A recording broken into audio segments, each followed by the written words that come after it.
Welcome back to the module on providing culturally responsive instruction for Native American students. The purpose of this module is to support teachers' efforts to provide culturally responsive instruction for Native American students. The module includes the following sections: the what and why of culturally responsive instruction, understanding culture and Native American diversity, foundations for a culturally responsive practice, where to start, some initial guidelines for instruction, going further, more guidelines, pedagogical implications by subject area, and action steps towards developing a culturally responsive practice. This video focuses on going further, more guidelines. The guidelines discussed in this video for starting culturally responsive instruction relate to materials, curriculum, and parent and community involvement. First, we'll consider materials. In selecting instructional materials for your class, it will be helpful if they include Native authors and knowledge frameworks or epistemologies that are grounded in specific places. That is, they connect with students' real lives and communities. Why is it important to include Native American authors? First, they convey Native American perspectives and values. They often also portray Native characters and contexts that reflect what students know. This validation is important for students' identity formation and engagement. Also, to see Native American writers' books alongside other significant works is affirming and beneficial to all students. Laura Tohe, a Navajo writer, observes, "The voices of long ago and the voices of today's Native writers are crucial and an essential element of a curriculum that strives to understand and appreciate the rich literary and cultural heritage of America's First Nations. To see oneself in a writer's words is powerful and freeing." Classroom material should also resonate with Native values and epistemologies, that is, how students think about, make sense of, and organize their knowledge. There are a variety of materials that could resonate or be consistent with these. They could be topically related to or demonstrate the core organizational ideas in Native American frameworks and values. The content could be developed and framed to reflect the specific epistemologies. And also important, the material should include or be easily linked to the instructional guidelines we've discussed previously. Recall that the epistemologies we've reviewed include focus on local community, sense of relationality, responsibility to self and community, rootedness in place, and responsible use of power. At some point, you'll want to review your existing materials and any new materials with these ideas in mind. For example, which of these are compelling themes for you to consider when reviewing available materials? For example, use of power, responsibility to self and community, or focus on local community. Which of these might be important and how materials frame and organize content development? For example, taking a place-based perspective, or providing a sense of relationality. What kinds of activities do the materials include, and are they consistent with these epistemologies and the guidelines? In thinking about the ways in which materials develop content understanding, their organizational frames, distinctions between starting top-down or bottom-up are important. Native American knowledge frameworks are oriented towards the big picture and meaning, in contrast to focusing on smaller parts that make up the whole. Connections and interrelations between living beings in the natural world are considered central to understanding and living in the world, so this perspective too is important in material selection. Choosing material that is relevant to students' real lives connects to an important premise of place-based activities that we previously discussed.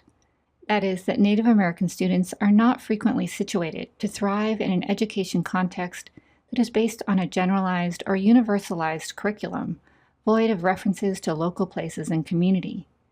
Materials that relate to students' lived experiences are much more likely to be found engaging and relevant to them. Materials can be sourced by students, parents, and other community members as well as teachers. Here are some additional considerations for classroom materials. In culturally responsive classrooms, materials are likely to come from a range of resources, local, national, and global, draw on diverse perspectives and forms of communication, include a range of media, include local culture and ways of knowing, be sourced by teachers, students, parents, and community members, encourage collaboration, be shared among students, be perceived as relevant and useful, and expand students' approaches to learning. Instructional activities and materials, as we've previously discussed, should relate to students' cultures, experiences, communities, and known places. This extends to the curriculum as well. Of course, students need instruction about national and global level concepts, events, and issues, but it is important for students to also reflect on this content in terms of their local context, to better understand interdependencies and cause and effect. Much of the literature on providing culturally responsive instruction recommends incorporating Native experiences into the classroom, including culture, history, politics, legal status, and current affairs. There should also be opportunities for students to participate in critique throughout the curriculum. More specifically, the curriculum should provide opportunities for students to ask questions and make sense of their local communities in relation to broader contexts. Curricula should also be examined for inclusivity, bias, stereotyping, and omission. For example, students may not understand their tribal histories in the context of the larger history of the U.S. They may not have an understanding of historic and contemporary politics, economics, and society that have shaped their experiences. This inquiry allows students to gain more insight and information about how their communities fit within larger societies, how those relationships between various communities and nations developed, and what they as students can do now to contribute to the changes that they see are needed. For Native students, this type of curriculum connects learning to the goal of self-determination. It helps students to read the world and act in ways that create social change for their communities, greater equity, and social justice. When students feel greater empowerment and agency, education is more meaningful to them, and they develop their identities as effective participants in society. Next, we'll consider parent and community involvement. To ensure that the community and the classroom are as aligned as possible, it is important to include community members in classroom planning and activities. This can include parents, elders, other community leaders, and experts in particular fields. Arrange for students to go out to the community for field trips, to conduct projects, and engage community members in coursework. For example, if you are teaching a lesson on agricultural systems, and farming is an important part of the local community culture, invite a local farming expert in to talk about his or her experience, and to lead an activity with students about the planting and harvest cycle. We've presented ideas for making instruction consistent with Native American epistemologies and practices, but that is not to say that Native American students should not be exposed to and be able to learn through more Western-oriented instruction as well. Consider using scaffolding to acclimate students to activities, materials, and interaction styles with which they may be less familiar or comfortable. Scaffolding means to provide special supports for students as they transition into new strategies. So then, what to scaffold? Certainly there will be times that you would like students to engage in certain practices of schooling that they aren't yet accustomed to. For example, certain participant structures such as Socratic seminars. The language of schooling may also be unfamiliar to many students. Compared to everyday language, the language of schooling is decontextualized and technical. Academic text is organized through various logical connectors not frequently used in everyday speech. This all needs to be scaffolded. You can expand on where students are now by explicitly supporting them as they build their competence with diverse approaches to learning and communication.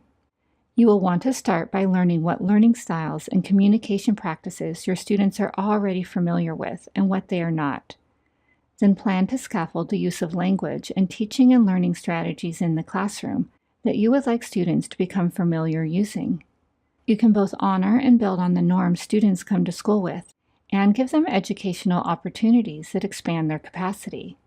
This will support the long-term readiness goals of students to be adept in multicultural contexts. We suggest a 4-step process of cross-cultural scaffolding to broaden your students' approaches and to enhance their success. 1. Identify familiar learning patterns of students. 2. Initially use teaching and learning styles familiar to students for difficult and important tasks. 3. Strengthen less familiar learning approaches or strategies through scaffolding, discussion, and practice, since some tasks require a particular approach. And 4, help students learn to select appropriate learning strategies, since appropriateness depends on both the learner and the task. Now for some exit questions. How could you adjust an upcoming lesson to be more aligned with these guidelines? What are some of the local community activities and areas of knowledge you could incorporate into your materials and curriculum? And what are some common practices at school that need to be scaffolded for your students? We are grateful to the following individuals for their contributions to these modules.